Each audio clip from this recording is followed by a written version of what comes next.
21st Century Entrepreneurship with Martin Piskarik. What is actually diversity, equity, and inclusion? So DEI, and why is it important? Okay, so first of all, we do not talk about diversity, equity, and inclusion. We talk about inclusion and inclusion management first. So we are an inclusion management consultancy because at the end of the day, it's really about making everyone feel safe, valued, and heard and productive.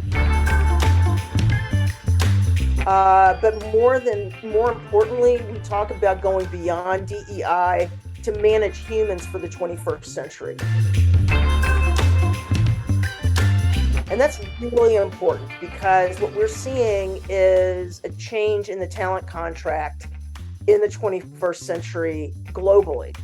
And we have to be relevant globally about this. Typically, diversity first efforts, while definitely implemented by very good people, it typically is very US centric. It typically focuses on issues of race and gender. But for global companies that we work with, it's much more important for us to talk about inclusion, creating a positive corporate culture, organizational culture, where everyone can feel that they are being acknowledged and recognized and that they can contribute to the purpose of the company or the organization. And that oftentimes globally is maybe a matter of, ethnicity. It might be a matter of cultures, but globally it also might just be a matter of, are all the disciplines feeling that they are being included, right? So are the analytics people feeling like they're included? Does IT feel like they're contributing? So we have found that it's really important to focus on creating a corporate culture where not only does everybody feel safe, valued, and heard, but that we are helping companies manage their talent force in a way that the talent feels that they're contributing productively and positively to the mission of the company while still maintaining their humanity, their work-life balance, and really ultimately feeling as though they can help whoever they work for be more successful. We want to reduce the resistance that we think diversity first intentions, no matter how good, have created in corporate cultures by focusing on targeted differences, more US-centric differences.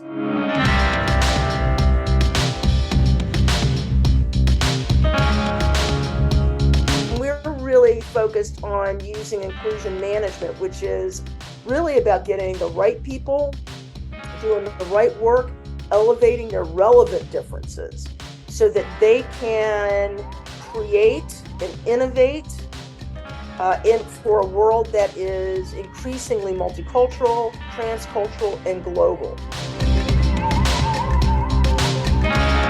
And this is really important because in the 20th century, it was as if those of us who came of professional age in the 20th century were raised by wolves.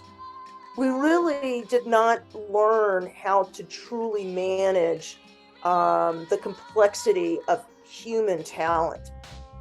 And I think it's because of, when the Industrial Revolution really came of age in the early 20th century. It was all about interchangeable parts, right? It was industrial. It was about manufacturing. It was about, low-skilled labor coming in. And you know what, Martin, you could do the same job that I did. And if I didn't want to do that job, they just bring you in and just because it was a repetitive job, right? Interchangeable parts, interchangeable people.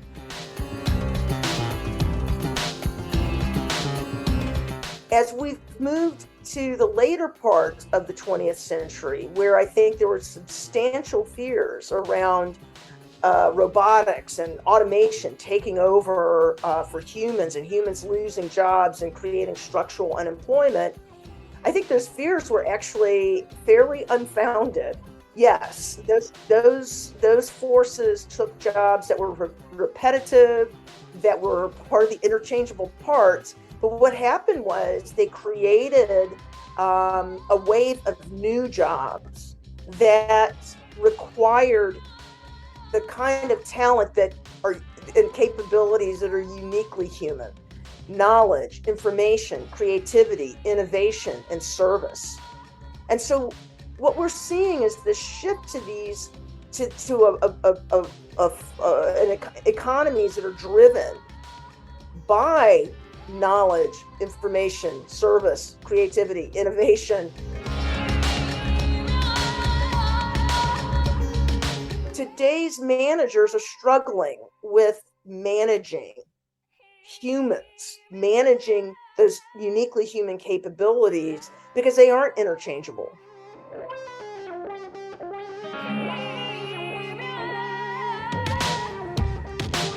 You and I aren't the same people. Now, we might be put in the same job, but if it's a knowledge job, an information job, just like you're doing this podcast, well, the way you manage this podcast, even if we were addressing the same subject matter, might be quite different, might be different in tonality, might be different in the way that we structure stories.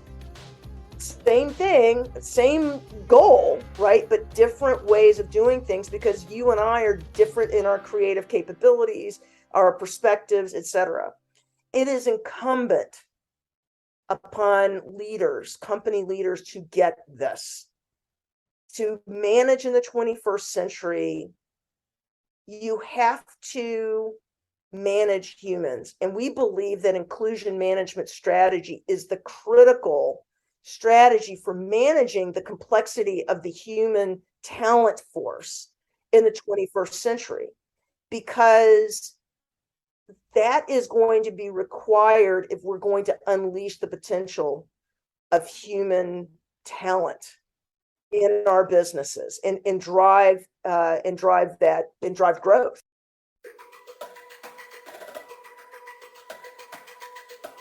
What we have often said is that a lot of times people who might be marginalized in a culture, whether it's because of race or gender or some ethnicity, or whether it's because they aren't in the coolest department, they are the people that typically send up the red flags that something is not working in your culture. And guaranteed, even the people who might be enjoying the most, the enjoying that culture the most, even they may not be getting what they should be getting in order to reach their fullest potential.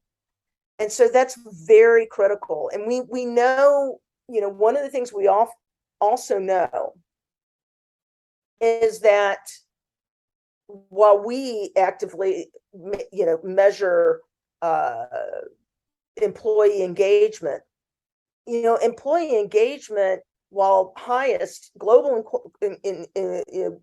employee engagement, while highest in the United States, it's still only around 35% on average, if you look at all the engagement studies. Yeah, and globally, outside of the United States, it's around 20 some odd percent. Now, here's the thing. The question is, are we measuring the right thing during this very tumultuous change, right? And I would argue that employee engagement right now, these numbers are more reflective of the fact that the focus of work is changing. The ranking of work in somebody's life is changing. And I think the folks in the United States now are starting to realize work may not be the number one thing in my life. I think in Europe and other places globally, that has been that way for a long time. This does not mean, though, that people don't want to do purposeful work. It does not mean they don't want to work. It does not mean they don't want to do purposeful work that contributes to the success of the companies they work for. And this is the major miscalculation of leaders who came of professional age in the 20th century. They, first of all, think work should be number one thing you should be focused on. And they keep talking about it. And if I hear it one more time, my head's going to explode.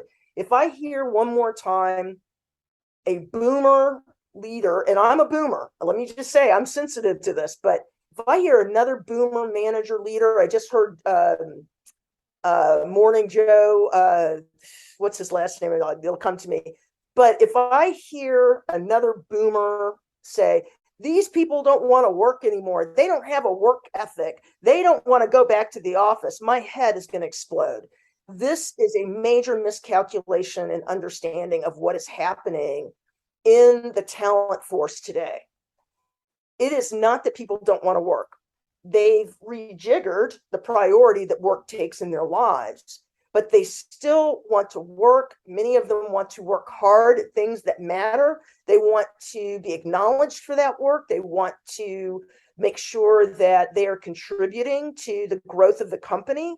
And so we actually measure in our top measure, we measure a lot of other engagement, but our top measure is actually, would you recommend working at this company to someone else?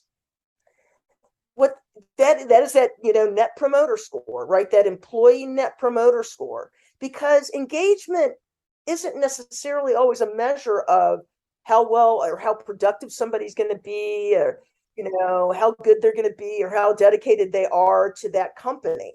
But that employer net promoter score is the key to understanding whether that employer brand is creating talent gravity.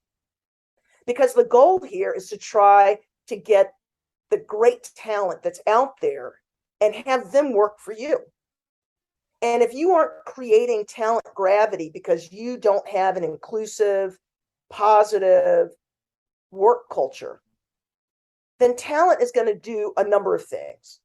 They're going to either go work for somebody else, or as we have seen in this current economy, man, they're working for themselves, because that's what the knowledge-driven, information-driven economy does, right?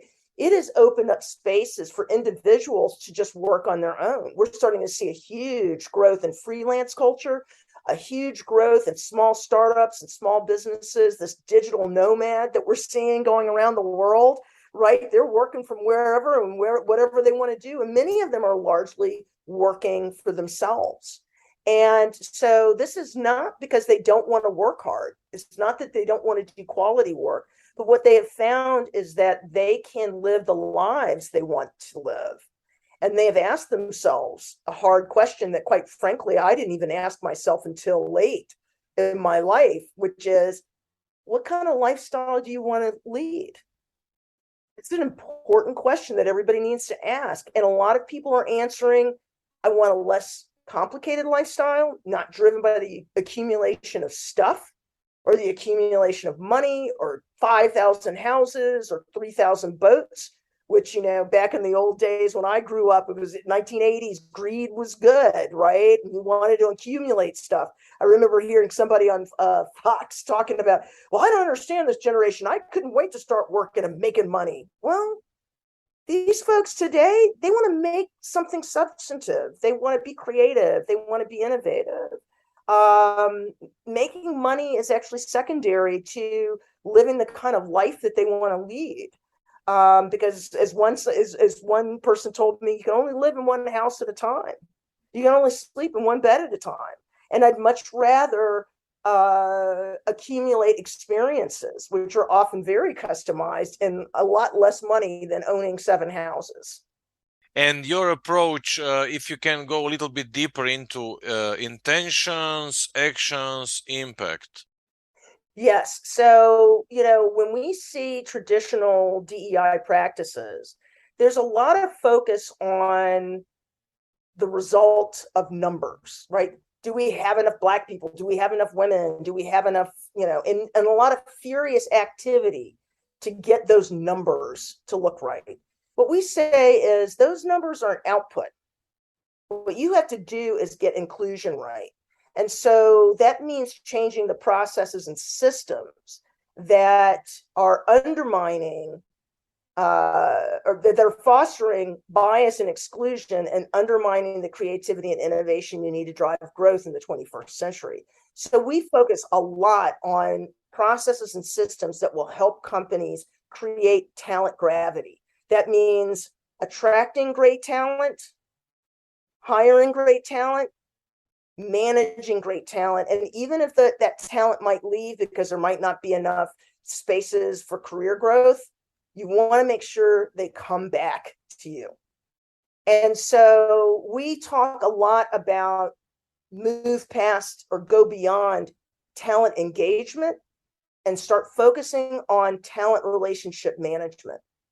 What's really fascinating to me is that many of these companies, they focus so much on nurturing and managing customer relationships, but their biggest customers are the people that actually work for them. And they don't focus at all on managing and nurturing talent relationships.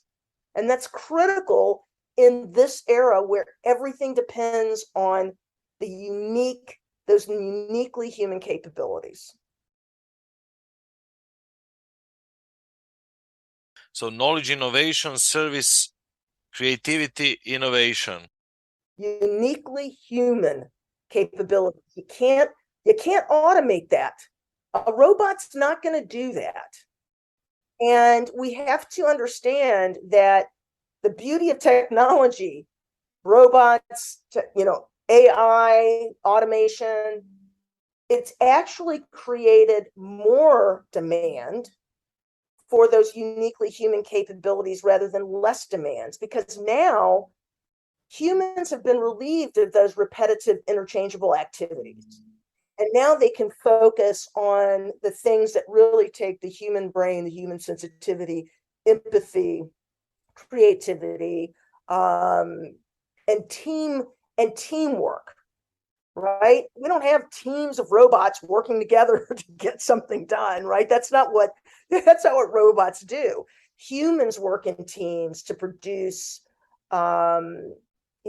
produce great things. And one of the things that we try to implement with our clients is a team-based talent management process, which means we have to stop relying on just one individual or that individual to make a decision about whether this person is the right fit for an organization, because that's also the way that exclusion and bias comes in.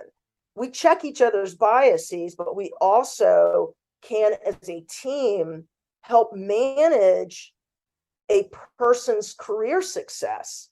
Because now, instead of one person just making a decision about hiring somebody, we can surround that person with a team of people that chose that person, can advocate on their behalf, make sure they come in with that immediate credibility, and then help support them and advocate for them throughout their career. And this is really important because we want humans managing other humans and not just leaving it to processes and systems and technology that takes over that. We need humans managing other humans and supporting those humans and being solution builders, not problem solvers, but actually focusing on how do we get there together. And that's another critical point that that's a pillar of our philosophy, and that is we are solutions focused. We get people focused on what I call their GPS destination. You don't use the GPS to figure out how you got lost, right?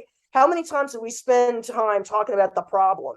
Well, that's like saying, okay, hey guys, how did we get lost? That's not our goal here. Our goal is to figure out where we want to go. Then we can debate on the different roads and pathways to get there. But what we need to do is become much more solutions focused, because that's where those uniquely human capabilities come in, is to build solutions that make companies better. And that's going to be how we also create talent gravity, the talent gravity that's needed to be successful in a multicultural, transcultural, and global world.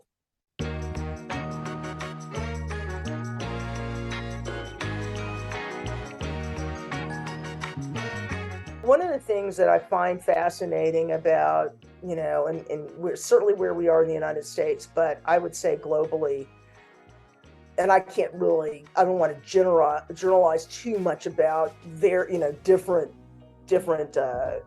countries, because I think different countries are different when it comes to problem focused or solutions focused.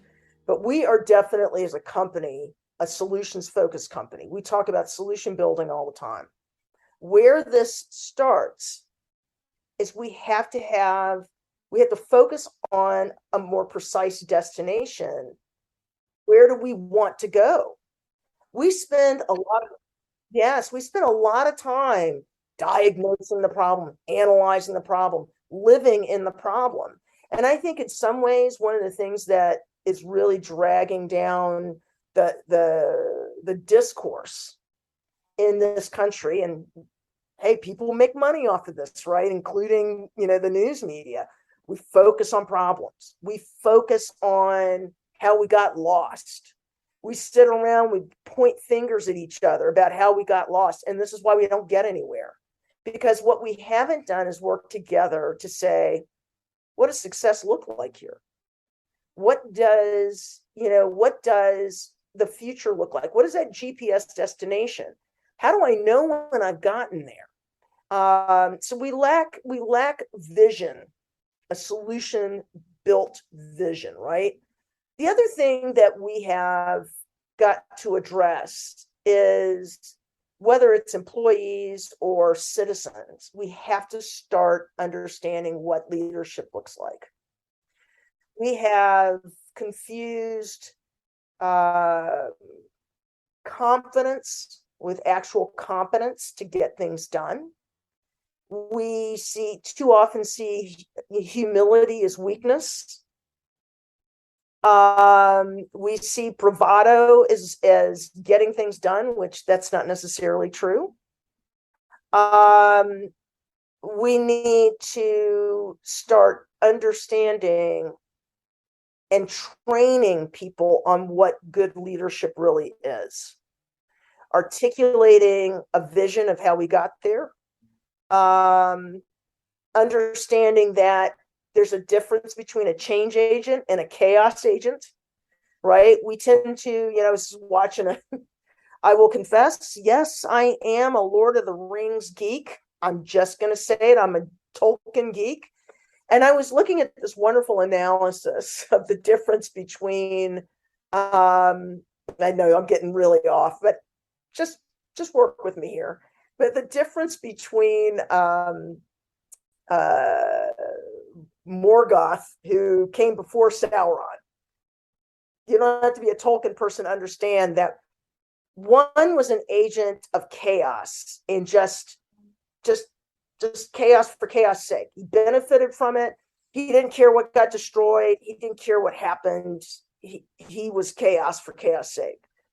His minion, or second in command, Sauron, actually was not an agent of chaos, but he was a command and control person. He wanted everything to be the way he wanted it to be. That's a very different kind of, these are two destructive leaders, but there's a difference in the way they operate. And I thought this analysis was really great. And a lot of times we follow agents of chaos because it looks like they're changing things. We need change. We got to get unstuck. People feel stuck, so they want to get unstuck. And so they look at this chaos and they go, hey, something's happening. But it's just a hydraulic of chaos. It's not actual change, right? Then you've got this other person that is command and control. I have a vision and I need to bend everybody to that vision. That's a different kind of a person. It's a different strategy, but it's also not an inclusive strategy. It's not an inclusive leadership strategy. And ultimately, what's interesting about both, Morgoth and Sauron is they both get destroyed by the innovation and creativity of these other folks who are trying different, if you look at the history of Tolkien's world, they get defeated because they're inclusive. Ultimately, if you look at the Fellowship of the Ring, right? they're inclusive. They come up with less obvious ways of defeating ultimately evil, or these leaders that are not working for them. And so I think it was a very interesting analysis. I'll try to send you the link if I can find the link.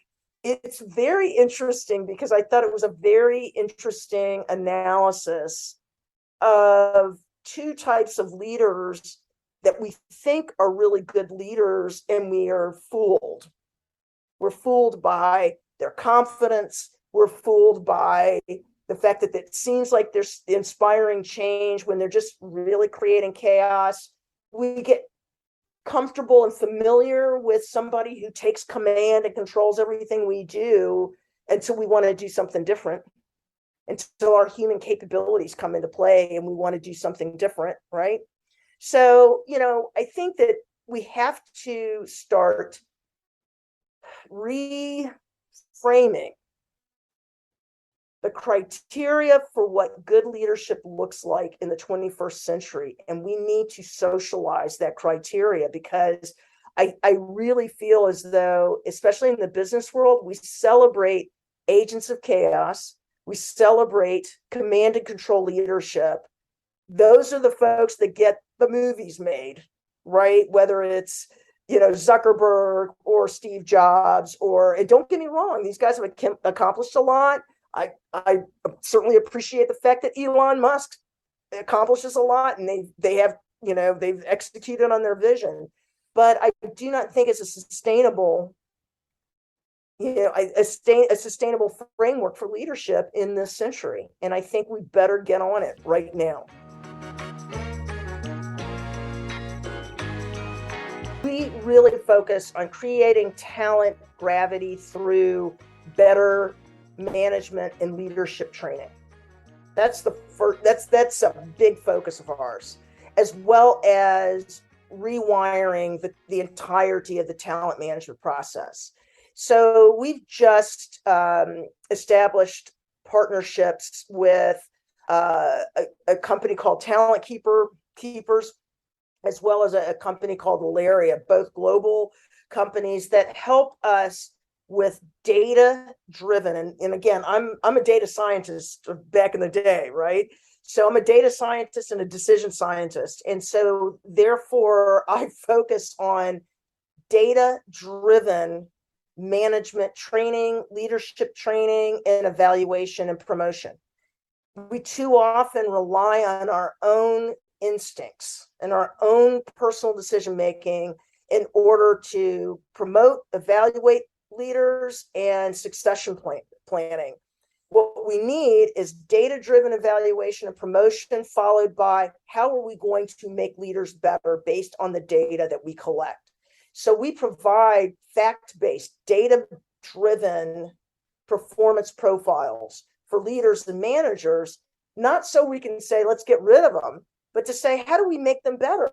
How do we train them better? Because at the end of the day, MBA programs are still behind in this. They're still stuck in the 20th century. They may have some executive programs that are really moving forward with a lot of this and are forward leaning, but their traditional programs are still stuck back in the 20th century. We need fact-based, performance-focused, data-driven understanding of how to make management and company leaders all the way to the C-suite and the boardroom better. And that takes a company that is humble enough to realize that we have to start relearning how to manage for the 21st century. And we have services, and what we've done is a lot of process innovation, where we have taken a lot of the leadership products and evaluation products from our partners and put them together in holistic programs that help leaders identify who are the other leaders that are good and who are the next level of leaders that are good, and let's improve them. They've got some things that are going on, but let's amplify their strengths while helping them with the things they need to work on in order to be better managers. When we start to make that transformation, we start to see that individual contributors are now not only more engaged, but more likely to recommend. And they're also getting mentored and sponsored and championed by people who actually know how to lead. And that's what our goal is. And I know a lot of people say, well, wait a minute, didn't we start talking about DEI? What does this have to do with DEI? Well, let me tell you, people who tend to be marginalized in these corporate cultures are the ones that are sending up the red flags. It's not that their experience is different, it's just more acute, which means if they're experiencing the results of poor leadership, if they're experiencing the biases and exclusion because of the operational inefficiencies of a company, guaranteed, even the guys who are part of the dominant culture, whether it's white guys or whatever, who is part of the opportunity hoarders in the organization. But to be honest with you, they're also experiencing it. And it's a drag on the culture and a drag on the company's future growth. So for us, it starts with inclusion. It starts with inclusive leadership. We provide a lot of that support. And then it's about really thinking about the creating talent gravity by rewiring the talent management systems and processes so we can, improve the culture, create a positive culture where employees are likely to recommend the employer brand.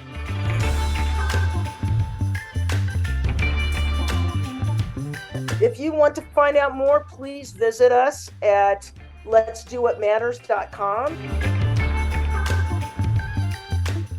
We have a great resources page that you can find resources in terms of how to make diverse hires, supplier diversity, just some other things that some thought leadership that we collect that we just, please just come take advantage of that. Check out our services page. We're going to be updating with more services. We're going to be coming up with employee resource group playbooks so that people can really bring employee resource groups into the organization, really help them integrate them into the organizational strategy of the organization. And then we're going to also have a few other playbooks that will help create inclusive processes for content production, product production, innovation, and just basic inclusive meeting management. We're really excited about those, and we're also excited about our new partnerships with Talent Keepers and Alaria, which is an inclusion measurement company. They measure inclusive experiences. So what we call is like deep inclusive experiences, and then we use Talent Keepers to really understand the breadth of engagement and willingness to recommend. 21st Century Entrepreneurship with Martin Piskarik.